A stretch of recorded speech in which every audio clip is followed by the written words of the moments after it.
Alors bonjour à tous, salut Jules. Salut à tous, salut Jérôme, ça fait très plaisir de te voir déjà et puis Ouais, d'être avec toi aujourd'hui. ouais Ça, bah ça le fait longtemps. plaisir, ouais c'est clair, le plaisir est partagé. C'est vrai que ça fait longtemps qu'on se suit mutuellement. Tu es entrepreneur, tu t'étais lancé il y a pas mal de temps dans la voie de l'entrepreneuriat. Donc à l'origine tu étais pharmacien et après tu as fait un changement de carrière. Et aujourd'hui tu es un nomade, c'est-à-dire que tu voyages avec un sac où il y a tout dedans. Donc, tu es vraiment dans ce Toute ma vie. courant de minimalisme. Et c'est ce dont on va parler aujourd'hui parce que c'est vrai que moi, le voyage m'intéresse, le minimalisme m'intéresse. Par contre, je suis loin du nomadisme et du minimalisme. Et c'est ce dont on va parler aujourd'hui. Donc, là, Super. pour toi, donc il y a nomadisme, nomadisme digital, nomadisme minimaliste. Comment toi tu qualifierais tout ça? Déjà, c'est quoi le nomadisme? Et après, quels sont les différents courants de nomadisme qu'on pourrait avoir aujourd'hui? Alors, ouais, effectivement, moi j'ai tendance à séparer les deux termes de nomade et digital, même si aujourd'hui sur Internet notamment, on retrouve souvent les deux termes associés. Je pense que le nomadisme digital, c'est plutôt centré sur justement le côté digital, c'est-à-dire utiliser l'outil Internet pour générer des revenus.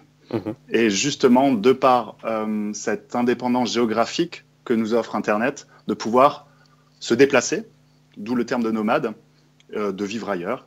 Et généralement, on retrouve plutôt des gens qui ne sont pas forcément dans un mouvement, mais qui vont choisir des pays, souvent en Asie du Sud-Est pour leur prix, ailleurs qu'en France pour vivre. Donc c'est plutôt comme ça aujourd'hui je qualifierais le nomadisme digital, c'est-à-dire d'avoir la possibilité de travailler sur Internet principalement, en tout cas d'une manière dématérialisée d'un endroit et de pouvoir vivre n'importe où dans le monde. Moi, je suis un petit peu différent de ça. J'ai choisi l'option du mouvement, c'est-à-dire l'option de me décharger maximum de possessions, de quitter un appartement, un endroit fixe dans lequel je vivais, pour pouvoir vivre d'un vrai mode de vie nomade et d'être en mouvement. Même si j'utilise l'outil Internet également par les réseaux sociaux et autres pour diffuser des messages, pour essayer d'inspirer les gens et puis essayer de créer un revenu, ouais, effectivement. D'accord. Donc là, aujourd'hui, clairement, donc, tu n'as plus de domicile fixe, entre guillemets. Non. Tu es constamment en mouvement. Donc là, tu as voyagé où jusqu'à maintenant depuis que tu t'es lancé dans cette dynamique de nomadisme? Alors pour tout te dire, tout a commencé. Enfin, tu connais un petit peu, mais tout a commencé fin début de l'année. J'ai eu quelques circonstances de vie qui ont fait que je me suis réveillé. J'ai essayé de reprendre un peu conscience sur ma vie et de faire des choix plutôt en conscience. Et j'ai toujours été attiré par cette valeur forte qu'est la liberté pour moi. Et je voulais la matérialiser en étant en mouvement. Donc je m'étais décidé de ne pas reprendre d'appartement, de vendre la plupart de mes possessions et de mettre justement toute ma vie dans un sac. Et le but premier, c'était de tous les lundis de changer de ville. Mhm. Et en France, je me suis dit à quoi bon partir à l'autre bout du monde, sachant que la France, il y a plein de coins sympas. Et finalement, je me suis rendu compte que c'était assez restrictif de changer de ville tous les lundis. Et des fois, j'avais envie de rester 2 jours quand j'arrivais à un endroit. Des fois, j'arrivais à un endroit, j'avais envie de rester 3 semaines. Donc, jusqu'à présent, j'ai pas mal sillonné l'Europe, Mhm. la France. Je suis resté principalement, effectivement, dans les coins autour de la France. Je suis allé beaucoup en Espagne. Je suis retourné un peu à Lisbonne, puisque c'est une ville où j'ai habité, donc j'ai un peu de repères là-bas. J'ai fait Paris, Nantes, Bordeaux, Strasbourg, voilà, et puis les coins, l'Allemagne, enfin ces coins-là en fait. Et parce que dans un premier temps également, j'ai sauté le pas, mais avec des bouées, des brassards, et j'ai gardé une demi-activité professionnelle. Effectivement, comme tu disais, je suis pharmacien, et voilà, j'ai sauté avec mes brassards, et j'ai voulu me sécuriser d'une certaine manière en gardant un travail de remplacement à Paris 2 jours par semaine. Et cet été, j'ai décidé finalement de tout arrêter parce que ça drainait trop mon énergie et que j'ai décidé de sauter complètement dans l'eau. D'accord. Et du coup, là, tes revenus viennent d'où? Aujourd'hui, mes revenus viennent de ce que j'ai pu gagner avant. Euh, Aujourd'hui, je suis dans un vrai changement de vie, dans un vrai questionnement, dans un vrai chemin aussi intérieur. Et donc, j'ai développé une page Facebook sur laquelle je partage tout ce que je vis également. Donc c'est Jules à la bougeotte, c'est ça? C'est Jules à la bougeotte, exactement, sur Facebook, Ok.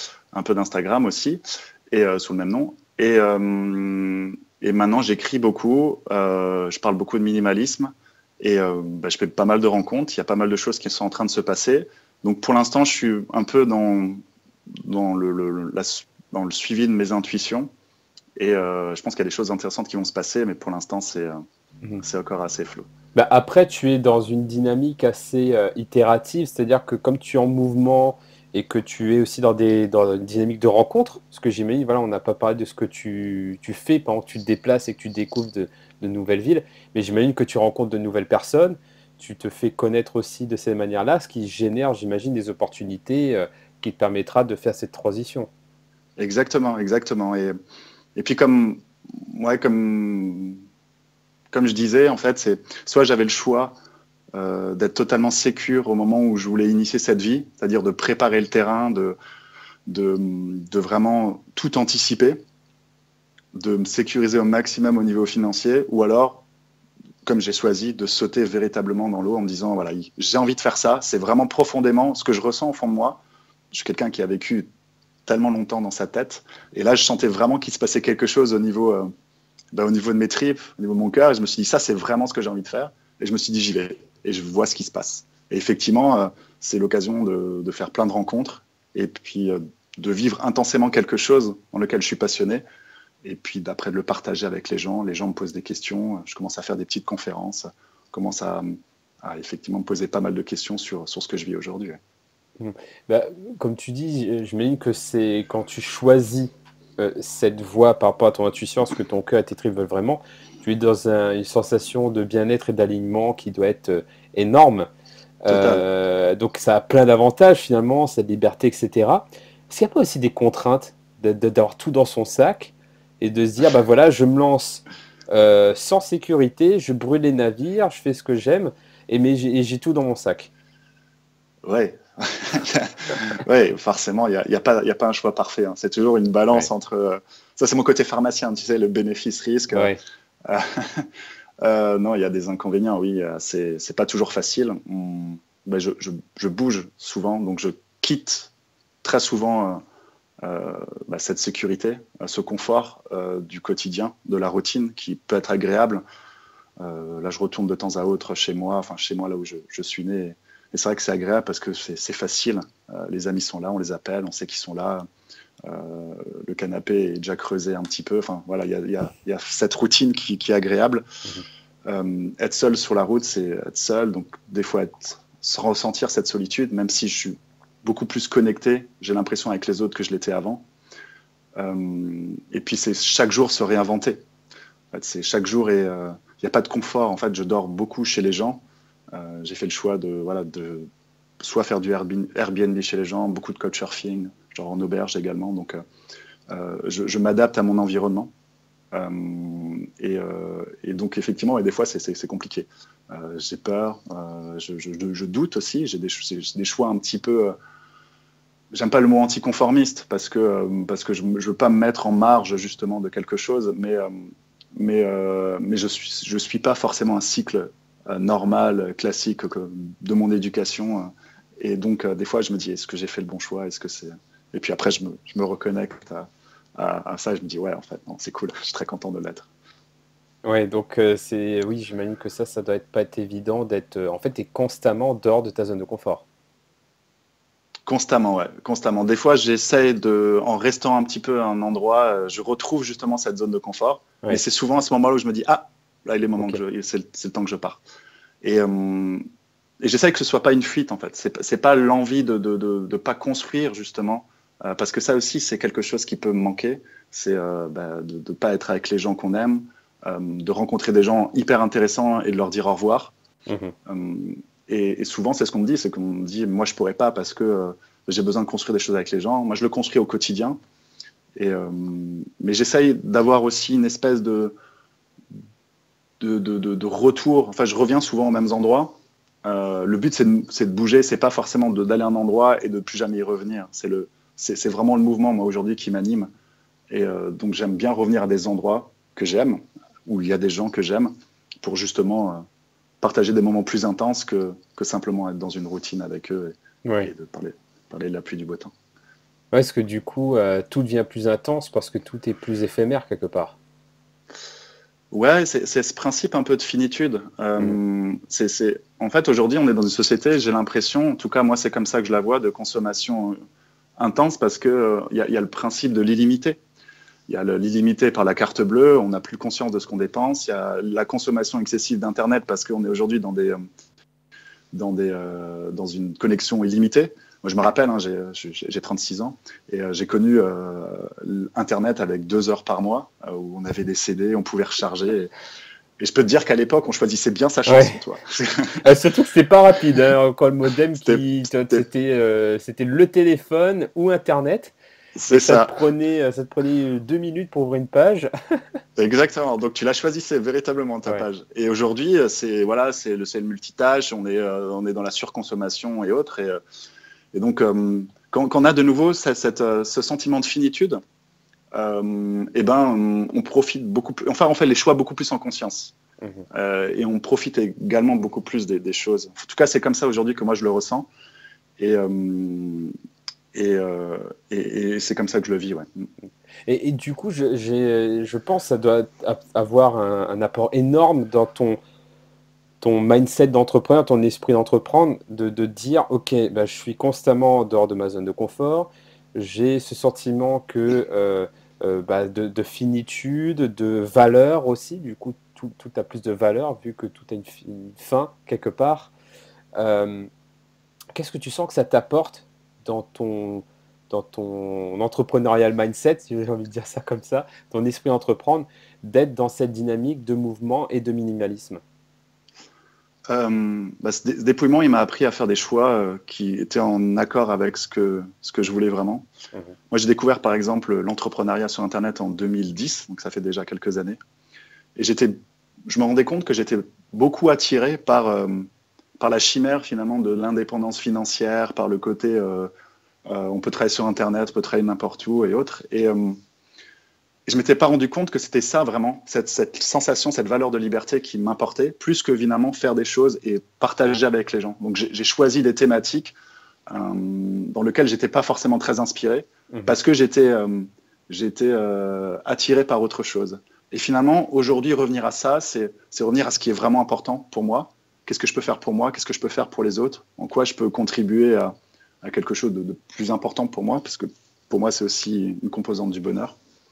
Et ouais, d'être effectivement dans ce mouvement perpétuel et de centrer sur ce qui est vraiment important pour moi, de ne pas être dans l'opulescence de projets, d'idées. Enfin, l'idée, c'est compliqué parce que bah, ce mouvement, en fait, pour moi, la base de la créativité, c'est le mouvement. Et forcément, plus je suis en mouvement, plus je vois des choses, plus je connecte sur des idées, donc plus il y a des idées qui se passent et Mhm. qui se créent dans ma tête. Mais, euh, mais je fais beaucoup plus les choix en conscience. Ouais. Mais c'est sûr que bouger comme ça, c'est à la fois les rencontres, les discussions que je peux avoir avec les gens, et, et je sais pas, moi, quand j'étais avant dans mes certitudes, dans ma vie un petit peu cadrée, j'étais focalisé sur ce que je vivais, alors que là, le mouvement, c'est comme se balader en forêt. À un moment donné, c'est se couper, et il y a plein d'idées qui viennent. Et je pensais que les idées, il fallait se concentrer très, très, très, très fort pour les avoir. Et finalement, c'est quand on relâche tout, quand il y a un espèce de lâcher prise, que il y a plein de trucs qui arrivent, quoi. Ouais. En fait, il y a plein de choses qu'on sait déjà. En fait, il y a plein de choses. Je suis persuadé que au fond de nous, on sait déjà tout. Euh, et c'est pour ça que le minimalisme, pour moi, c'est comme le dépouillement. C'est enlever des choses pour aller à l'essentiel. Ouais, c'est un peu l'esprit zen japonais où tu vides ta tasse pour pouvoir mieux la remplir. Exactement. Mhm. Exactement. Et c'est vraiment, ouais, c'est vraiment enlever des couches. Et vraiment, c'est pour ça que j'aime plus aujourd'hui de parler de dépouillement personnel que de développement personnel, parce qu'effectivement, on se développe en se dépouillant, mais, euh, mais on n'a pas besoin forcément de chercher à l'extérieur des choses. On les a déjà en soi. Et on sait déjà ce que vont faire et pourquoi on est là, je pense. Et c'est ça enfin, je pense qu'il est important de suivre. Comme toi, aujourd'hui, tu fais des grandes choses parce que tu es inspiré. C'est pas parce que tu as une envie de gagner de l'argent ou parce que tu dis c'est cool ou parce que ça va me donner une belle image, c'est parce que ça t'inspire. Et je pense qu'on a besoin de se reconnecter à ça et de se dire qu'est-ce que je peux vraiment faire pour inspirer les gens et pour les aider et pour rendre un peu ce monde un peu meilleur. Ouais, ouais, clairement, ouais. Et c'est vrai que de dépouillement et de mouvement, on en a bien besoin en ce moment dans cette société où on est hyper sédentarisé, où on a des... c'est vrai qu'il y a un terme au Royaume-Uni, on parle de commute, de commuting, quand on doit prendre les transports tous les jours et à la même heure et faire exactement le même parcours 2 fois par jour, etc. On est constamment dans la même routine et ça n'a pas de fin, quoi. Exactement, exactement. Et ce mouvement, pour moi, il a deux conséquences. Il a la conséquence aujourd'hui que tout le monde sait, qui est la conséquence physique, c'est-à-dire le côté statique, Ouais. immobilisme. On parle de mal de siècle avec le mal de dos, et le mal de dos, c'est la conséquence finalement de cet immobilisme. On vit dans des boîtes, hein, on est dans des berceaux, on est dans des boîtes, on travaille dans des boîtes, on vit dans des voitures, on est sur des canapés. Moi, j'aime aussi à penser que la possession, c'est le mal mental en fait du siècle, parce que finalement, toutes ces possessions-là, tout ce que on essaye de posséder, que ce soit des gens aussi, hein, parce que souvent on confond aimer des personnes La et les fameuse posséder. dépendance affective. Exactement, ouais. Et Ouais, ça draine aussi de l'énergie. ouais. Et pour moi, l'amour, c'est pas appartenir où l'autre ne nous appartient pas. Mais pareil pour les objets. Et je pense que ça crée un certain immobilisme.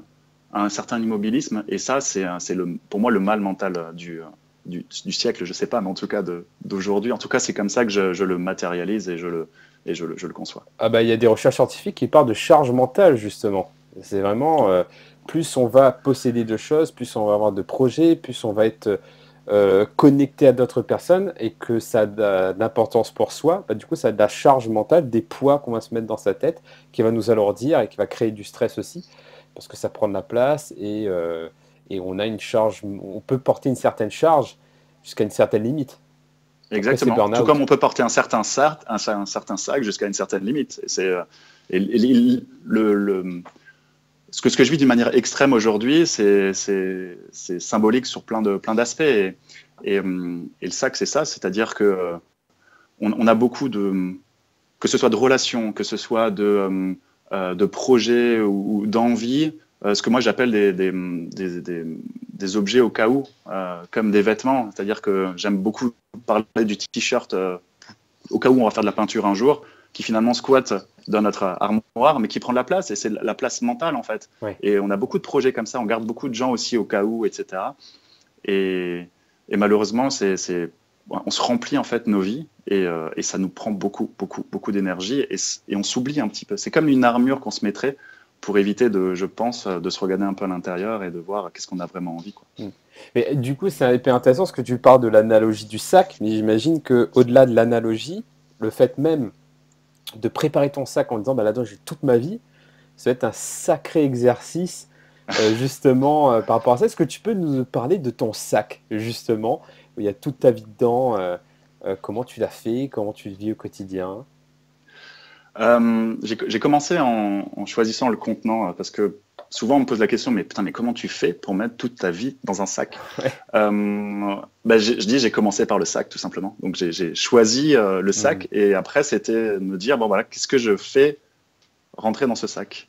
Donc au début j'ai pris des choses qui me paraissaient importantes et j'ai expérimenté en fait d'une manière incrémentale, tu vois, de manière agile. Je me suis dit bon bah je vais commencer par ça parce que ça me paraît important. Finalement je me suis dit j'en ai pas besoin. Et après c'est devenu un jeu, mais vraiment un jeu, hein. C'est-à-dire que les vêtements j'en avais moins. Donc j'ai commencé à me dire, ok, bon, ça, je les lave souvent, c'est compliqué. Le coton, par exemple, ça sèche, c'est très lourd, ça sèche très lentement. Ok, il n'y a pas des matériaux différents qui pourraient à la fois être plus légers, qui vont sécher plus rapidement et autres. Donc j'ai découvert la laine de mérino, j'ai découvert d'autres matières qui finalement sont, sont déjà beaucoup plus éco-responsables parce qu'il y a aussi une volonté de transporter des valeurs avec moi, c'est-à-dire de ne Mhm. pas acheter des choses. Parce que je pense qu'aujourd'hui, pour parler que des vêtements, il y a suffisamment de vêtements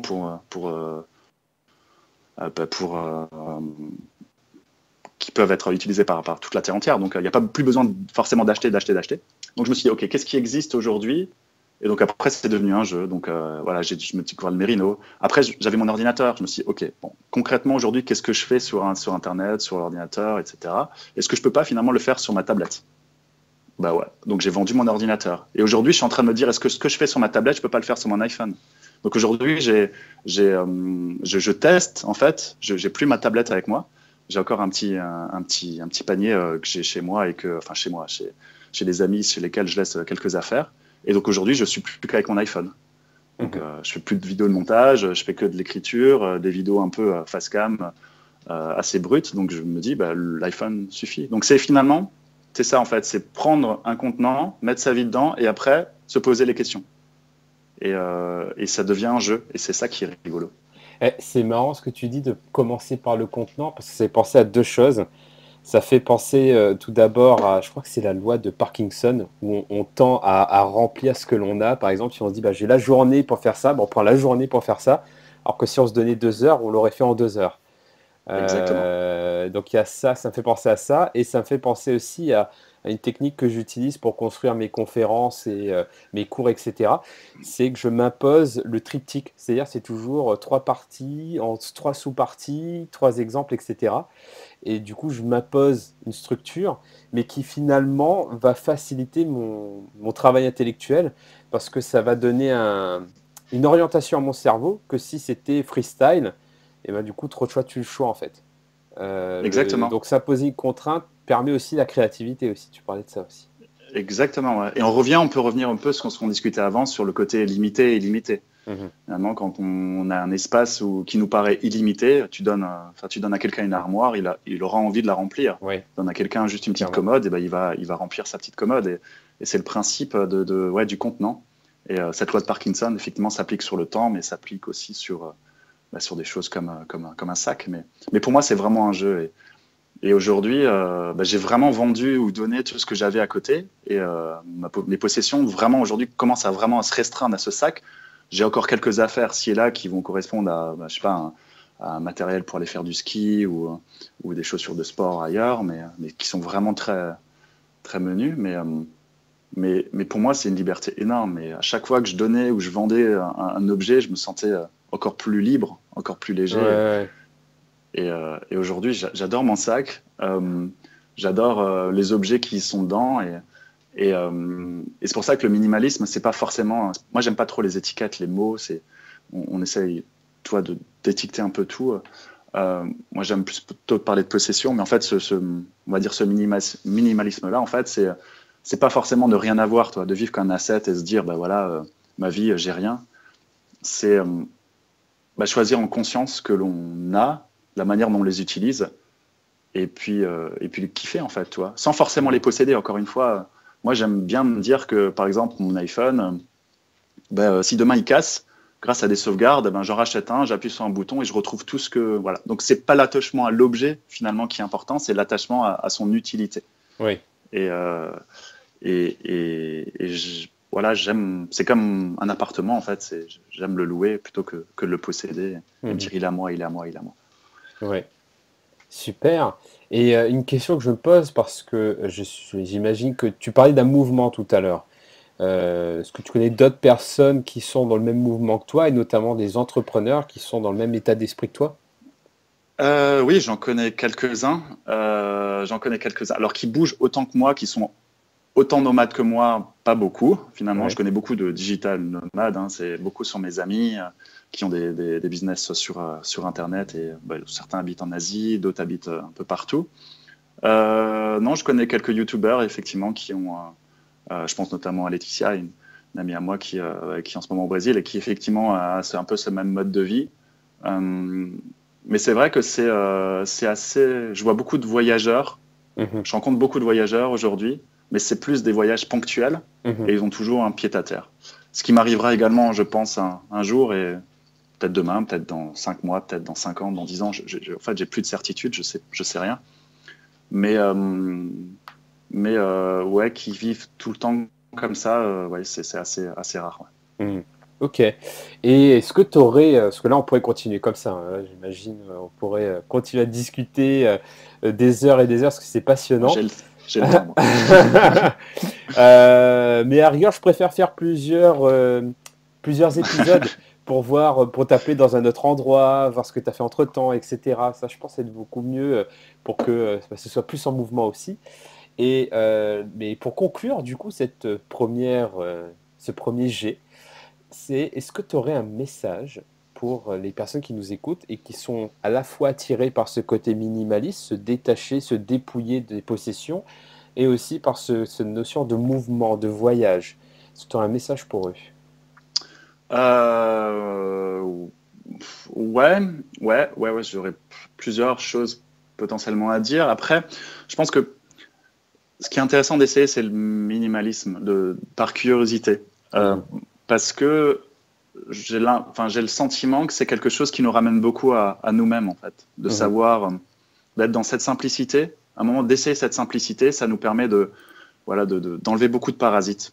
Après, sur le nomadisme, il y a des gens qui aiment, il y a des gens qui n'aiment pas. Et ça, c'est plutôt, c'est un peu plus clivant. Moi, ce que je pourrais conseiller, si j'avais effectivement quelque chose à donner comme conseil d'expérimentation, plutôt ça, ce serait justement d'essayer de vivre peut-être un mois avec le contenu uniquement d'un sac. C'est-à-dire de faire, pas forcément ce que je vis, moi aujourd'hui, d'une manière extrême, de tout quitter, mais de concevoir chez soi, de prendre le sac que l'on désire, ou une malle, ou un gros sac, ou une valise, ou qu'importe, de prendre le contenant choisi. Moi, j'ai choisi un bagage cabine. C'est le contenu, parce que j'ai eu envie de choisir ce contenant-là. On peut prendre plus grand, plus petit. Et de se dire, OK, pendant un mois, je vais utiliser uniquement les objets qui seront contenus dans ce sac. Un mois, une semaine, enfin, chacun choisit en fait sa durée. Et d'essayer de concevoir finalement ce sac, d'essayer de réfléchir qu'est-ce que j'y mettrai, d'essayer de voir quels sont les objets importants, et finalement de tout mettre de côté. Et puis d'essayer, de voir qu'est-ce que ça fait, de voir qu'est-ce que ça me provoque, et puis de faire le bilan au bout d'un mois, de reprendre les anciens objets qui étaient mis de côté, et de se dire, est-ce que finalement j'ai envie de les garder? Est-ce que ça vaut le coup de les garder? Est-ce que je ne peux pas les donner, en faire profiter quelqu'un d'autre? Est-ce que j'ai envie de continuer? Est-ce que finalement c'était une expérience trop difficile? Est-ce que je prends un sac plus grand? Est-ce que ça, c'est pas du tout fait pour moi? Mais moi, s'il y avait un conseil à donner par rapport au minimalisme, ce serait celui-ci, d'essayer et de le faire en fait chez soi, à la maison, dans un endroit un peu sécure. Excellent. Merci pour ce conseil. Je me rends compte qu'indirectement, j'ai suivi ton conseil il n'y a pas longtemps, parce que j'étais pendant 15 jours en déplacement en France. Parce que c'est vrai que je ne vis pas en France et je suis quand même souvent en déplacement. Et du coup, j'avais ma valise. Je pouvais remplir ma valise et vivre avec ça pendant 15 jours. Du coup, c'est vrai que c'était une expérience intéressante et tu te rends compte que oui, on s'entoure de beaucoup de choses superflues, quelque part. Exactement. Et je pense que le plaisir qu'on a aussi en voyageant et en étant en vacances, c'est justement parce qu'on n'est plus parasité par toutes ces énergies d'objets qui nous entourent. Et je pense que tout comme le mouvement, les rencontres et autres, ça participe au plaisir du voyage. Donc, en fait, il faut juste expérimenter. Moi, j'ai une manière de vivre aujourd'hui. J'ai aucune certitude. J'ai pas de je sais juste que je vis, il y a pas et chacun finalement a besoin, je pense, d'expérimenter des choses. Et si j'avais un conseil d'expérimentation, ce serait celui-ci. Super. Eh bien, merci beaucoup, Julien. J'ai hâte de suivre tes aventures. Merci à toi. On va voir où ta bougeotte va nous emmener. Donc voilà, pour suivre Jules, c'est Jules à la bougeotte sur Facebook justement. Et je te dis à bientôt. À bientôt et surtout merci à toi. C'était très sympa cette petite interview. Ouais, avec grand plaisir. À bientôt. À bientôt. Salut à tous. Salut.